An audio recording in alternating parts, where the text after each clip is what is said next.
আচ্ছা, তোমরা কোনোদিনও কমলা রঙের জিরাফ দেখেছো? দেখোনি না? আজকে দেখতে পাবে।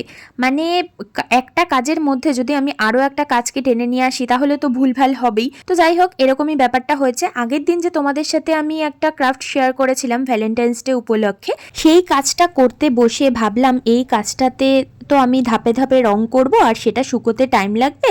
আর ওদিকে যখন বোতলটার মধ্যে ড্রয়িংটা করাই রয়েছে, তাহলে আমি বোতলটাকেও এর মাঝে মাঝে কালার করে দুটো কাজ কমপ্লিট করে ফেলবো, তাহলে পরপর তোমাদের সাথে দুটো ভিডিও শেয়ার করা হয়ে যাবে। তো এইভাবে দুটো কাজকে একসাথে করতে গিয়ে আমার মাথার থেকে বেরিয়েই গেছে যে জিরাফ কমলা রঙের নয়, জিরাফ হলুদ রঙের হয়। তো যাই হোক, ফার্স্টে তো ভুল করে কমলা রং করে ফেলেছি, তারপর সেটাকে ম্যানেজ করার জন্য একটা হলুদ কালার দিয়েছি। দেওয়ার পরে মোটামুটি একটুখানি ম্যানেজ হয়েছে। তোমরাই দেখে জানিও যে এই কালারটা অতটা বোঝা যাচ্ছে কিনা। তো যাই হোক, এরপর হচ্ছে গিয়ে আরো সমস্যা হয়েছিল আমার ব্রাউন কালার বানাতে গিয়ে। কিছুতেই আমি কালার মিশিয়ে মিশিয়ে ব্রাউন কালার বানাতে পারছি না। তারপর যে কি একটা বানালাম নিজেও জানি না। এরপরে হচ্ছে পুরো বোতলটাতে যে কালারটা করব সেইটা সিলেকশনেও আমার ভুল হয়েছে। মানে বেগুনি কালারের মধ্যে খুব একটা ভালো কিন্তু জিরাফটা ফোটেনি। তবু আমি তোমাদের সাথে ফাইনাল লুকটা শেয়ার করছি, তোমরাই দেখে জানাও এটা কেমন হয়েছে।